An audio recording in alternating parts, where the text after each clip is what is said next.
Hello, everyone. Welcome to the Newsbrowse News broadcast. Al Jazeera reports that armed men abducted 39 students and 7 teachers in a series of coordinated attacks on multiple schools in Nigeria's southwestern Oyo state last week. The attacks, which occurred on Friday in the Ahoro Ezeneli community in Oriere district, targeted a secondary school and 2 primary schools, with children aged between 2 and 16 among the 46 individuals taken. Alicia Olukiyode Gundia, chairman of the Christian Association of Nigeria in Oyo State, confirmed these numbers.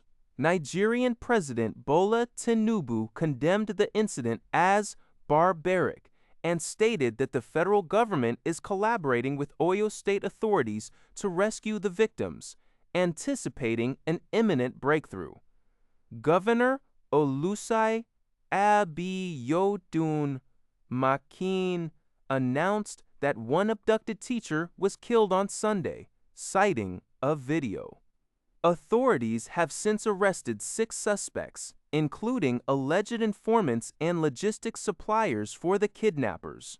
A joint rescue operation involving soldiers, police, and local vigilantes was hampered after encountering improvised explosive devices, IEDs, planted by the attackers, resulting in several injuries among the rescue personnel who are now receiving medical treatment.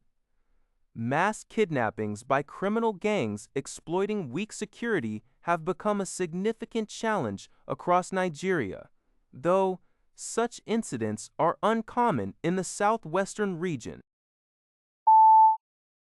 UPI reports that the Trump administration has extended temporary sanctions relief for Russian oil for the 3rd consecutive month. This waiver specifically allows the delivery and sale of Russian oil already loaded onto tankers at sea.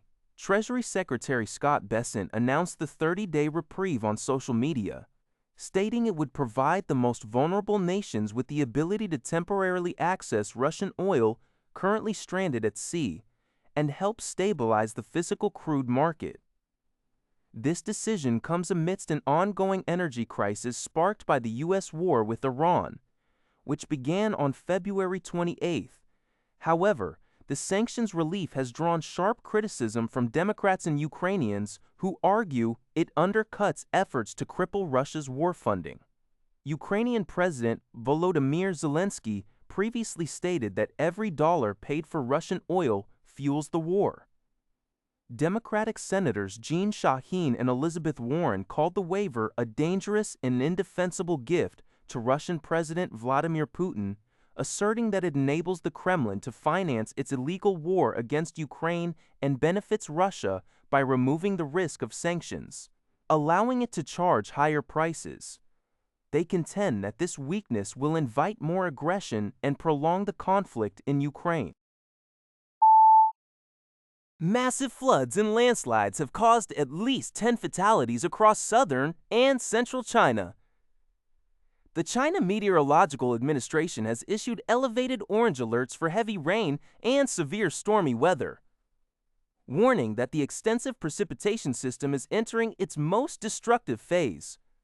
The affected area extends over 1,000 kilometers, 620 miles.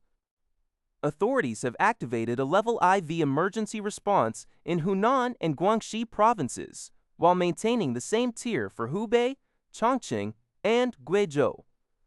Multiple local historical rainfall records have been broken, particularly in Hubei, where 337 townships received over 100 millimeters of rain within 48 hours. In Guangxi, 6 people died when a pickup truck carrying 15 passengers fell into a swollen river. Hubei reported 3 deaths from flash floods in a low-lying village, and Hunan recorded 1 fatality.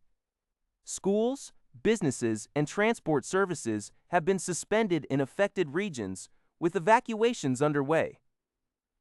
Meteorologists attribute the intense rainfall to a convergence of moisture from multiple seas and oceans, exacerbated by the system's slow movement.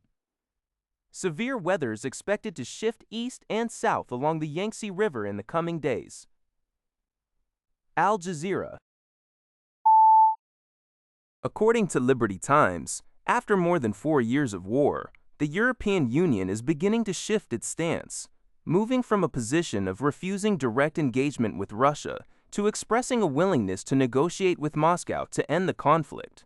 Ukrainian President Volodymyr Zelenskyy, following a meeting with European Council President Antonio Costa, affirmed that Europe must participate in the negotiations and exert a strong influence throughout the peace process.